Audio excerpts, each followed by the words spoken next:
Hello everyone and welcome back to another video from Crazy Gamer.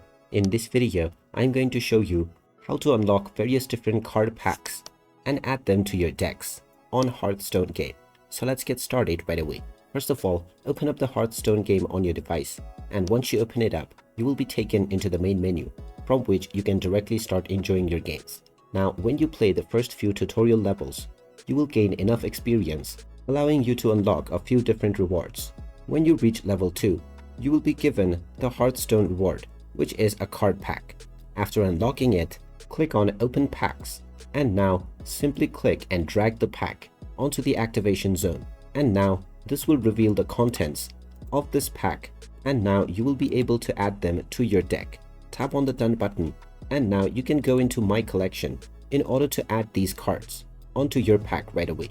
And there you have it. That is how easy it is to unlock and activate various card packs and add it to your deck on the Hearthstone game.